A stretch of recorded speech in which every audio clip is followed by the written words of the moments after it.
It's a great pleasure to welcome Murray Stein. Murray Stein is a senior teaching analyst and supervisor with ISAP in Zurich and the author of many, many books, including the very well-known book, Jung's Map of the Soul, Minding the Self, collected writings on individuation. I can't say them all. Thank you, Murray, for joining me in this talk on spiritual development as it concerns adult replacement children. Thank you so much for joining. You are a mentor of mine and a great guide of souls for so many.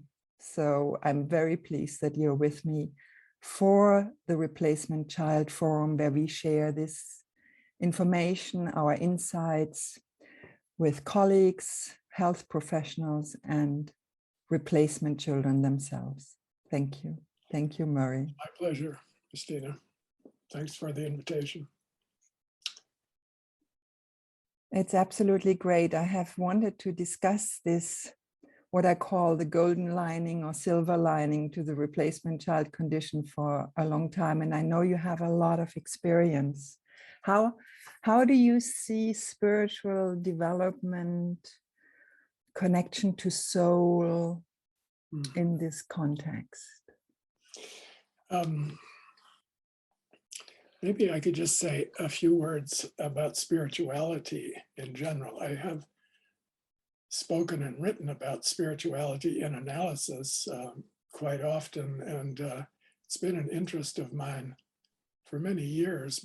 I have a background in theological studies and religious studies, a master's degree and a PhD in religion and psychological studies.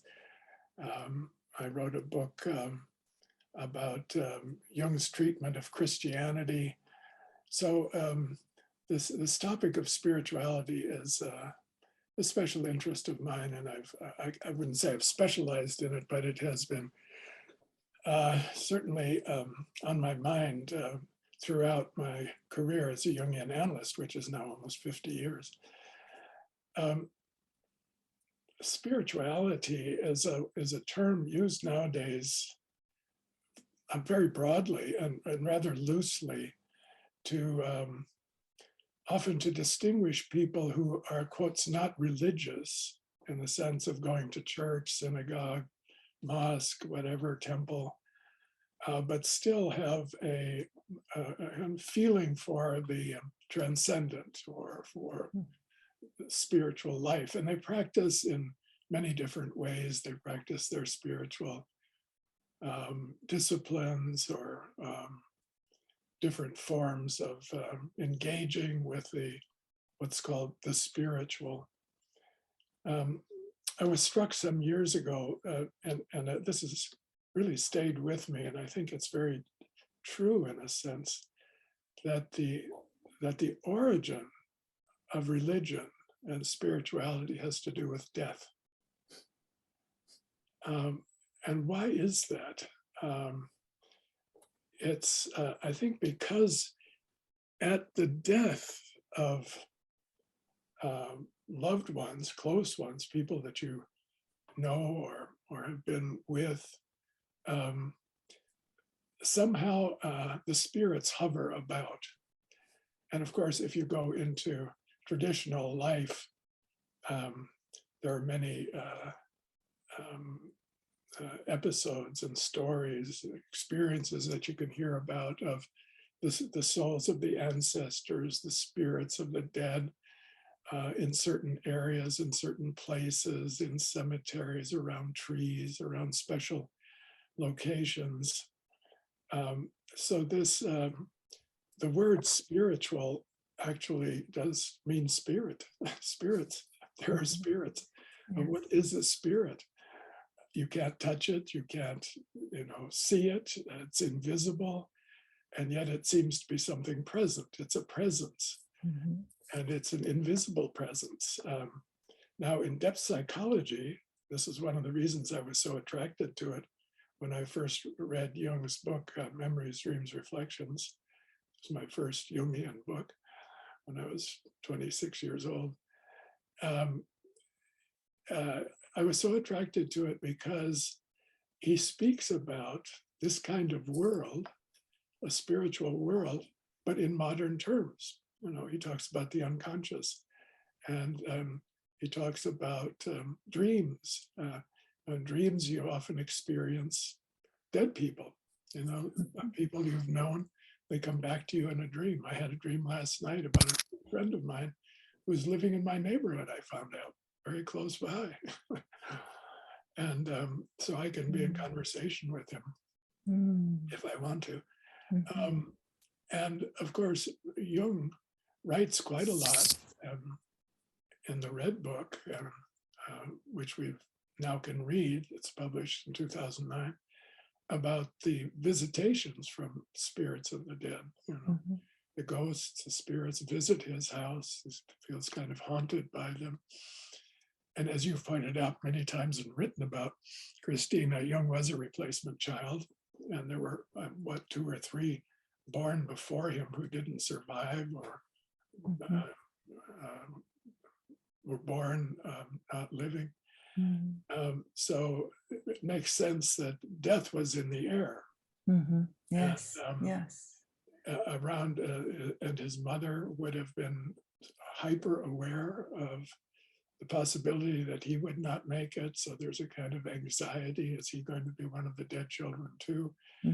And I think the influence of the parents is quite invisible, and their anxieties, but it's picked up by the unconscious of the child in many different ways. So it's so interesting. It's by the spirit of the dead comes into the picture very strongly with replacement children, I think. It comes in everybody's life sometime, but with replacement children, probably very early and very deeply, it's impressed on them that there are other children around. We don't see them, but they're, and somehow we have to pay attention to them. So spirituality, in my mind, has to do with paying attention to what we call the unconscious, or the spirit world, the invisible world. And however one does that, whether in a formal religious way, where you go to church and they speak about the communion of the saints, you know, people who have lived long ago and are still about, or angels, or these invisible presences, or in other religious traditions about gods and goddesses. And so these are spiritual beings. And so people who are especially sensitive to that type of that aspect of, you know, reality, we call spiritual people. And some people are very connected to this world, the invisible. Yeah, that's so true. And I think what you say about transcendence and being aware, maybe even close to spirits, is a hallmark of the replacement child condition. As one American once pointed out to me, it's a replacement child is where death rocked the cradle, and we have a great knowledge now about the suffering. But what we are really wanting to see today is that it's the death that happened before a child is conceived or born, or even while one is growing up and a sibling is lost, can be an opening. It's like an opening to another world. Because of that absence, there can come a knowledge or a sighting of images of a presence. And that, I find, is an extraordinary opportunity once I'm aware of what the suffering can entail. It's an opening, and I think it was an opening for Jung. He said very, very impressively, we are the bridge between life and death is at the end and at the beginning of life, right? But we are the bridge in between. So having a very early experience or brush with death, and totally unconsciously so, because if it's in utero or right after birth, that we get the ripple effects of loss and grief, we are also opening that other door to another connection. Yes, and it can be frightening, you know, to be haunted by the spirits of the dead has a certain uncanny aspect to it, you know, that there are these presences about, and our defenses, our ego defenses, we speak about development, you know, the development of the ego tends to shut those out if they bother us, you know, we repress them. Our ego defenses don't want to have to deal with something we can't handle or we don't understand, and so we either tend to look the other way or not pay attention. On the one hand. On the other hand, there's a certain gift to being able to contact this other world that some people can use and benefit from for themselves and for other people. They become the spiritual people. It's often asked, you know, in these conversations, does everybody have this ability to be spiritual, or are some people more? So I think some are more gifted that way. And the question is why? And maybe one of the reasons is that they have experienced death early, or death has been around them, or that as a replacement child, this sense of the other children who aren't with us physically, but are somehow with us spiritually, in a vague way, at least, communicated by the parents. There is a kind of sensitivity to this invisible world. Do you see a way of... certainly are more gifted than others making contact with that. Would you see a way to lower the defenses?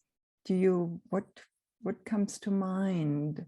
How could we lower the defenses against, if they are there, if the ego defends against? I think we have to be careful, you know, and in psychotherapy, we work with the defenses quite a lot, you know, consciously or unconsciously. We're sort of constantly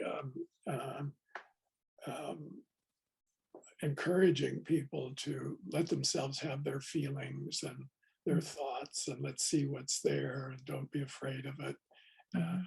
In that free and sheltered space of therapy, you can say anything you want to, anything that comes to mind, you can free associate.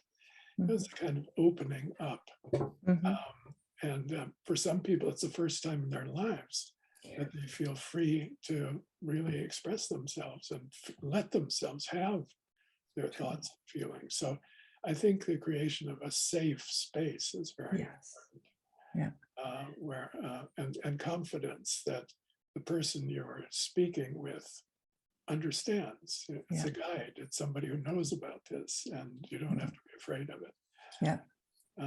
Jung, you know, as you say, was sensitive to the spirit world long before he met Freud. I mean, as a child, you read about it in Memories, Dreams, Reflections. And then he really made a deep dive into it deliberately when he began doing active imagination after his break with Freud in his midlife. He was about 38 years old, this midlife period. And there he invited the spirits to come to him. He uses the spirit of the depth. The spirit of the depths, and that's the spirit of the dead. And then they come. And all the people that he meets are not living people, they're spirit people. They're from the far distant past, like Elijah and Salome, or spiritual characters like Philemon, Isdubar, mythological character, but he's not talking to his neighbors. He's not talking to his family. He's talking to spiritual beings, and they're speaking back to him.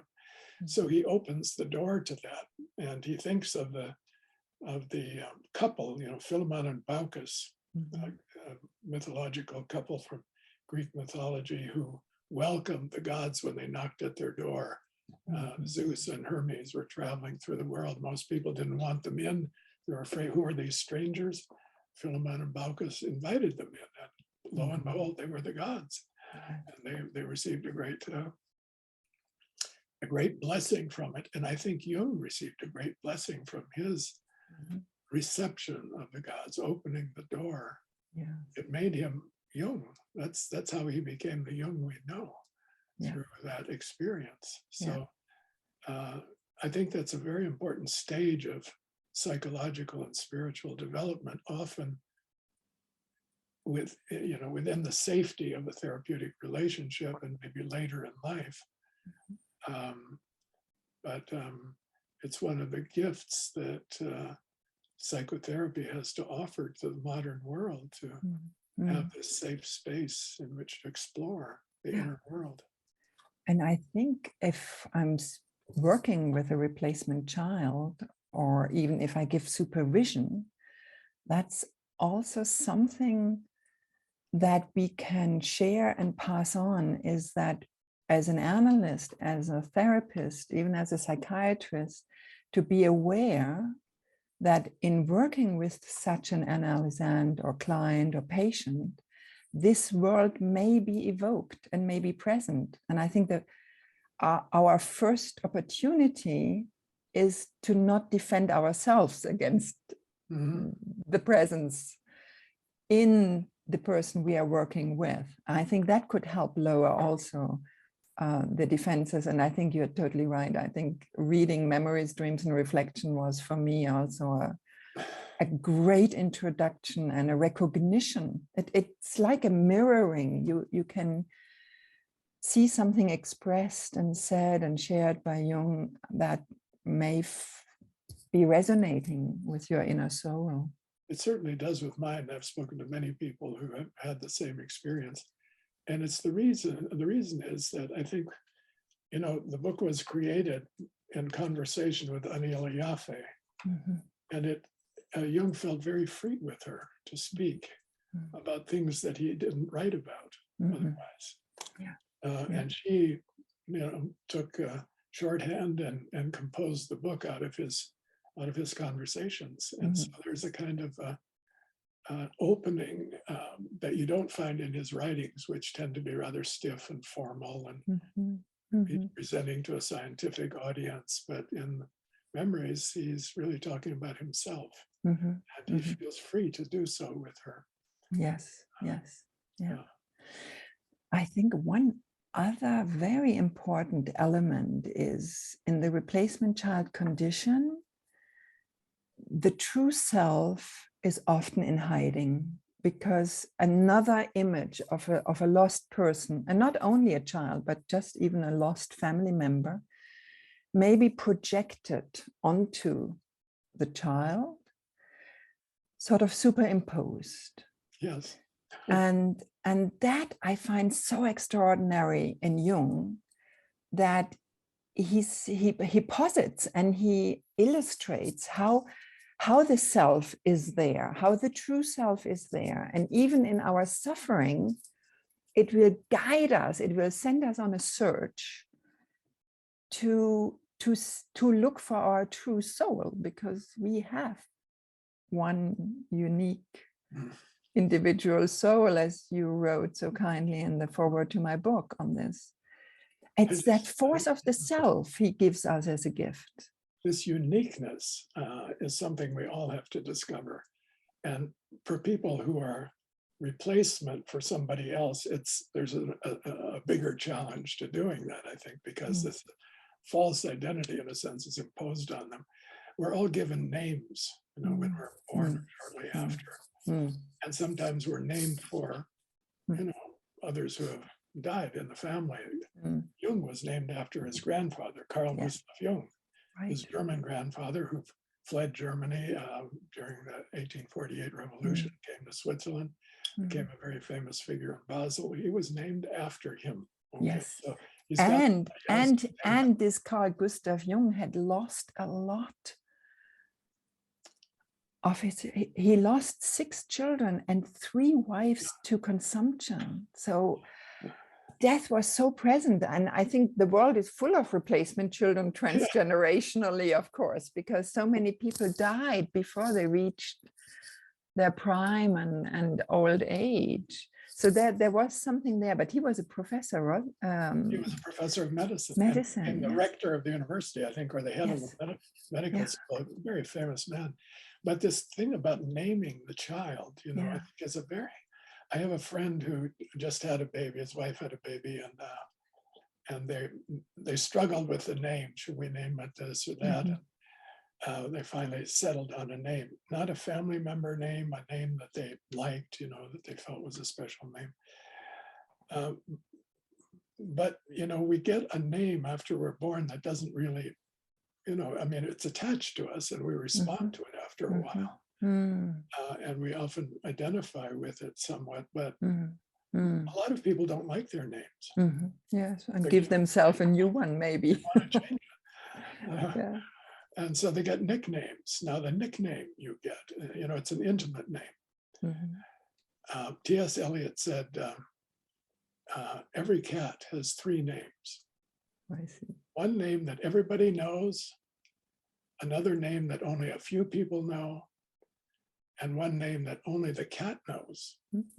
And when you see the cat looking into the distance and meditating, what it's doing is thinking about the name that only it knows. This is the uniqueness. Okay? And we are made up of collective elements, the archetypes, the chemicals. We're all made up of the same material. So in a sense, we're all collective, where there's nothing special about humans. We have 1 nose, 2 eyes, 2 ears, so on. If we're lucky, we're healthy. On the one hand, but on the other hand, everybody is unique. Every single human individual. And I recently was told a Jewish story or a proverb or a bit of wisdom that the difference between human beings creating copies, you know, you have a stamp for a coin and you stamp each piece of metal with the same stamp. So every coin looks the same. Each coin is new, but it looks like all the others. So there's one stamp for all the coins. But with the human being, God creates a new stamp for each individual. There is uniqueness. And when Rabbi Leo Beck lectured at Eranos in 1947, after he had been in Theresienstadt for a couple of years in the camps and survived, the title of his talk was Individuum Ineffabile. The ineffable individual. And what he felt was that these movements, these state movements, and it isn't just you know, the fascists, but also the communists, also the collectives generally try to make everybody the same. And he wanted to emphasize the specialness of the individual.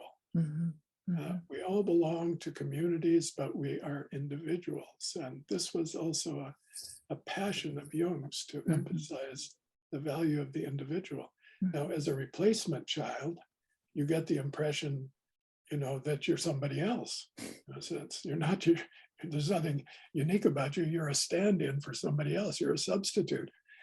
Like on the benches of hockey teams, there are players out there and there are others sitting on the bench. Somebody comes off, another one goes in. You know, they're substitute players. So the stars all have names. The substitutes don't really have much of a name. So the replacement child stuck with somebody else's name or identity, and they have to find their own and affirm their own. And this is a big challenge, but it's a challenge for everybody. And this is where it's so interesting. I think you say they have to find, and there is an ego strength in it, right? There is the ego doing the work, doing the searching, finding out maybe even in the archives. Many replacement children don't know that they are one, right? Yeah. They might have to talk to the parents or grandparents or aunts and uncles. So there's an ego part to it. But I am so impressed with the people who write to the Replacement Child Forum, who share their stories, also with colleagues. You know, we have amongst our colleagues are many replacement children. We are kind of drawn maybe to discover psyche, we are drawn, there is an indomitable spirit, call it self, call it psyche, call it the eternal that pushes us or invites us. It's in an almost exaggerated way, I would say, being born as a replacement child is like a motor for development. Something will not sit easy with you not being seen, or you not seeing your own soul, your own unique soul. And that factor, you know, if we could become more aware and more people aware that that factor is there and helps us. Mm-hmm. Well, maybe the first step is curiosity. You know, who am I? If I'm a replacement child or an adopted child, I've seen this also in adoptions quite a bit.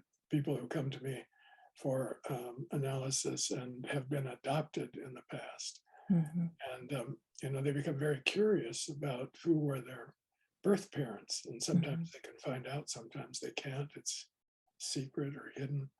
But there's a tremendous curiosity. Now, when that curiosity is satisfied and they discover, you know, who their parents were, it doesn't really satisfy them because that doesn't give them the answer they're really looking for. It has to emerge, as you say, their identity, their true self, or their this name that only the cat knows, has to somehow pop into their mind. Where does that come from? We can open the doors and invite it, but you know, in Jungian work, we spend a lot of time with dreams.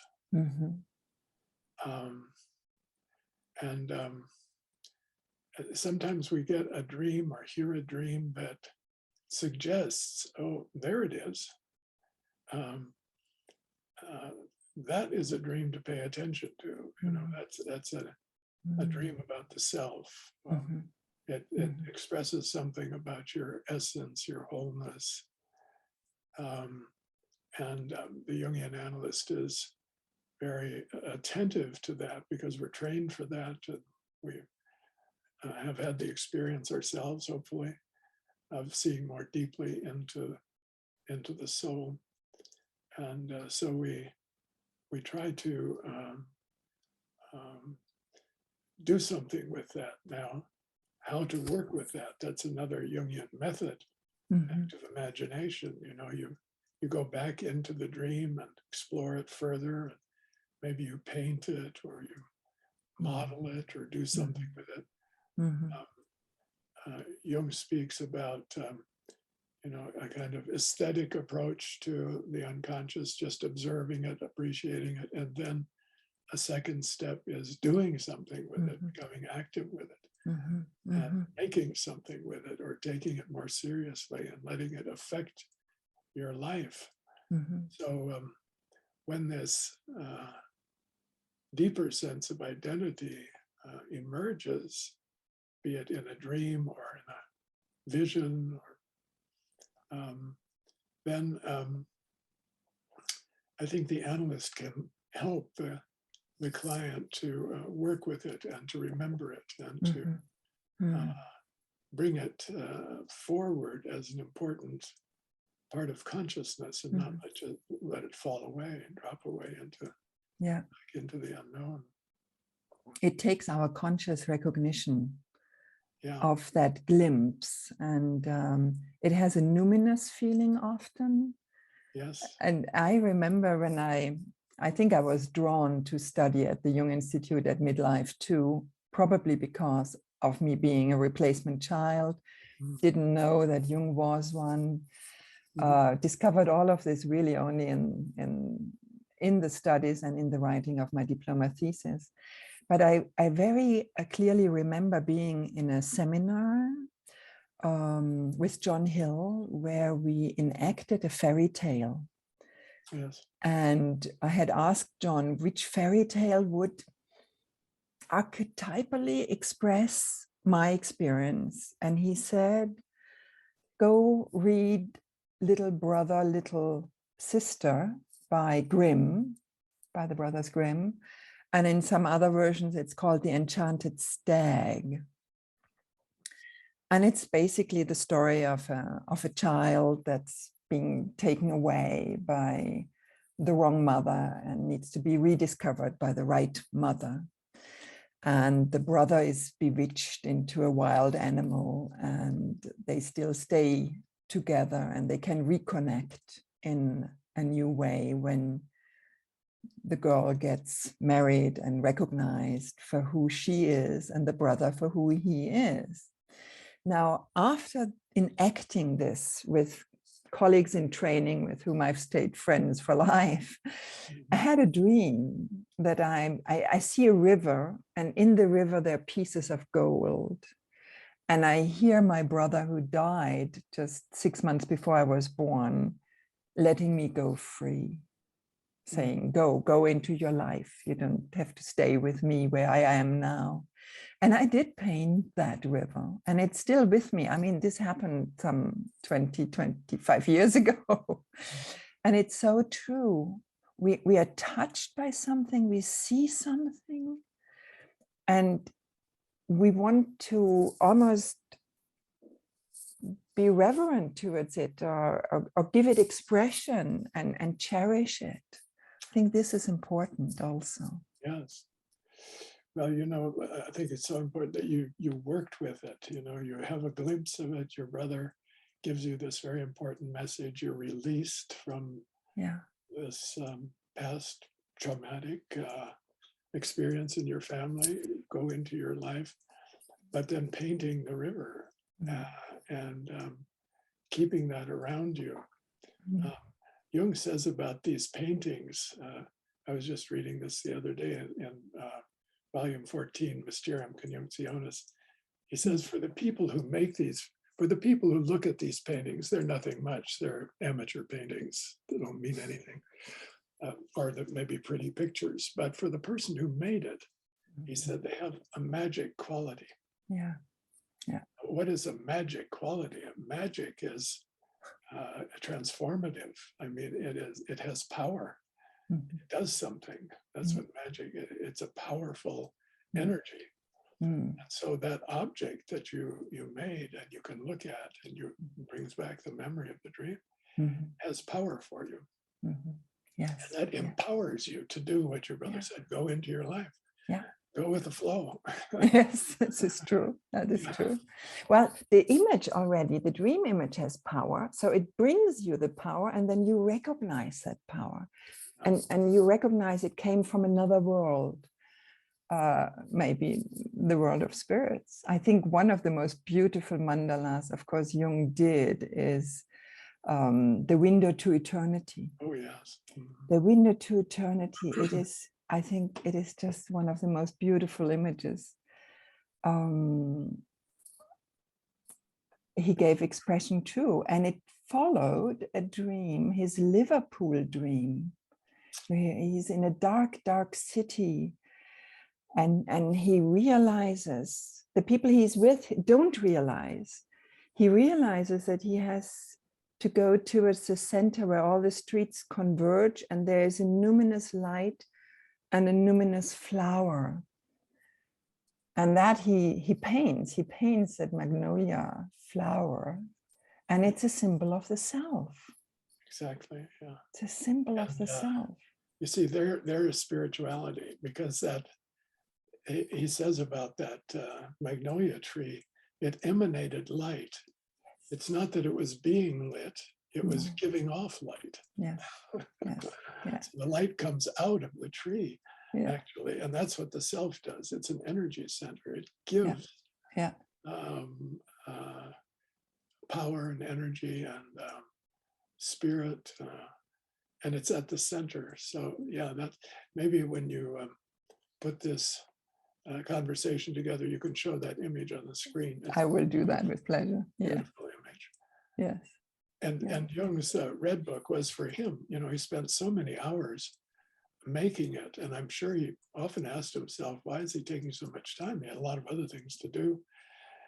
Why is he taking up so much of his time?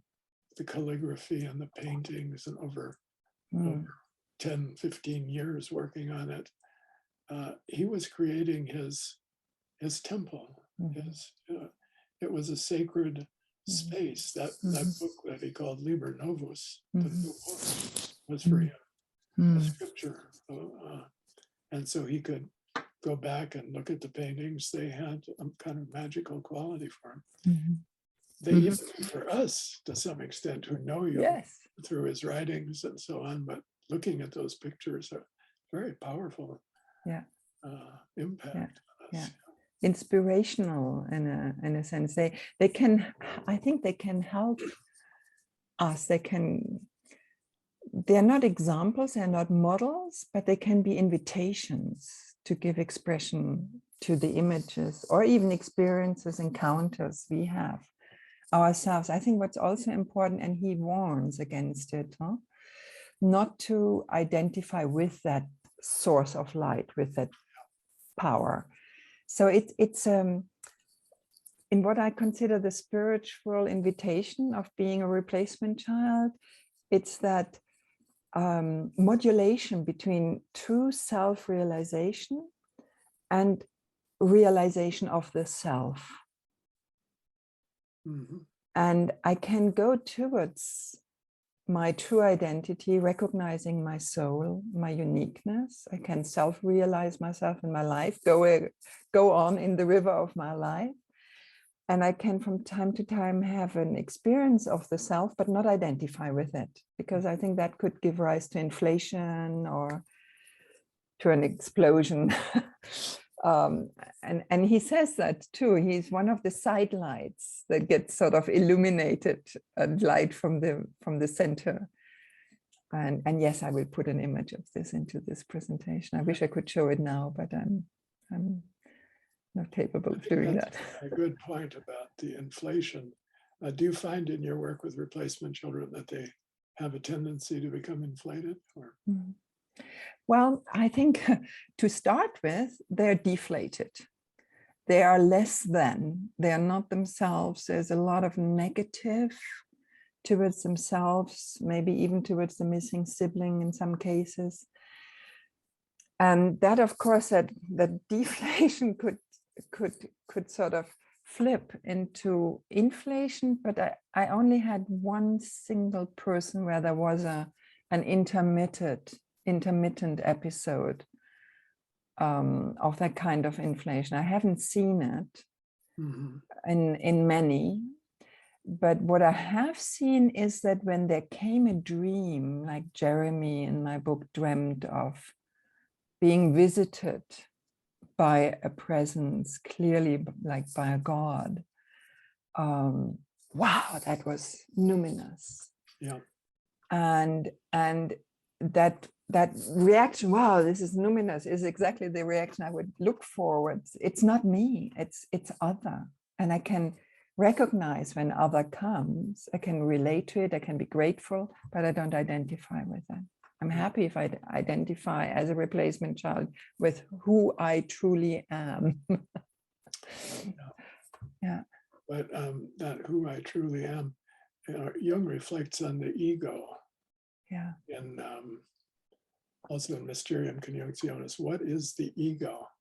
You know, it's what we call a center of consciousness. It's the I. And, you know, in some spiritual practices, you reflect on the I. You reflect on who is seeing this. You know, you see a picture. Well, who are having experience? Who is having this experience? Who is that I? Yes. What is that I? And so you kind of look inward, Yeah. the I, and Jung says about it that it's made up of a relatively constant configuration of some archetypal elements. So there is a depth in the ego that is beyond what we usually think of ego as functional, adaptive, handling things in the world. A strong ego can cope, is resilient, all of that. But I think if it has a feeling of its deeper source, I had a dream one time in which I was told my name, and it was an ancient name.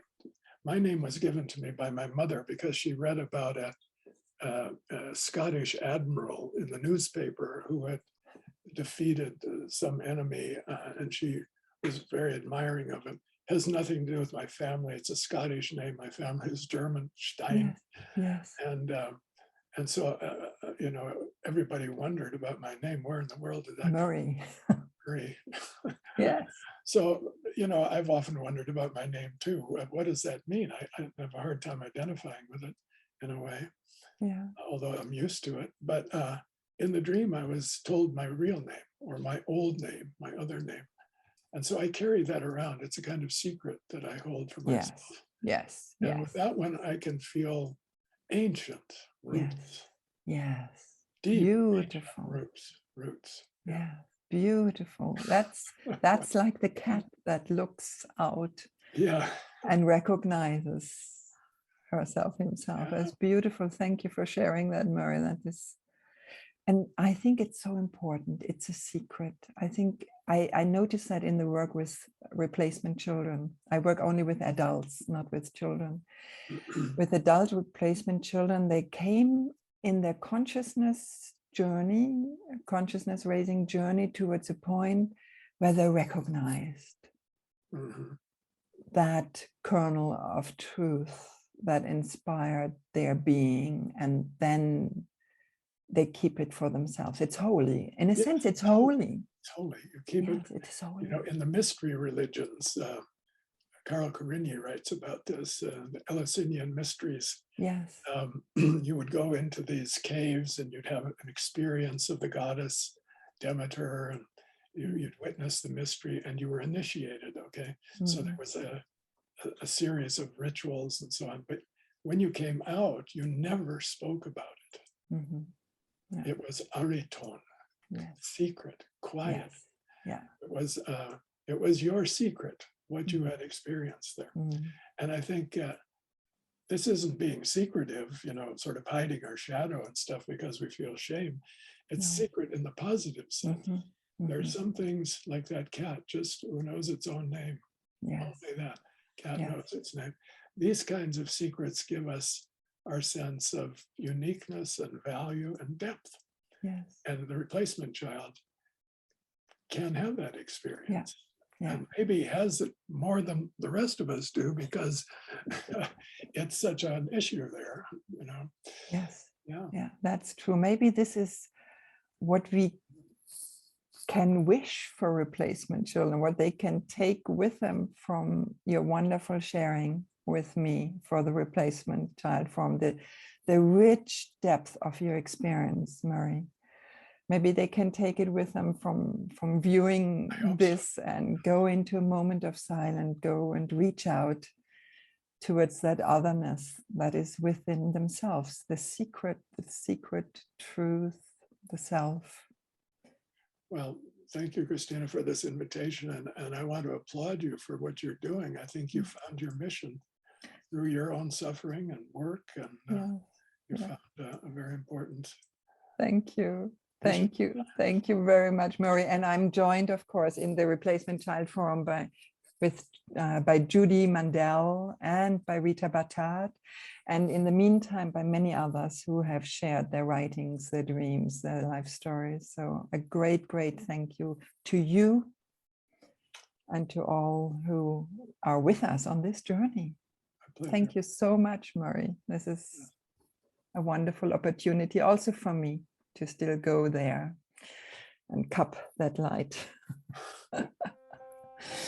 Thank you. Hey, Kristina.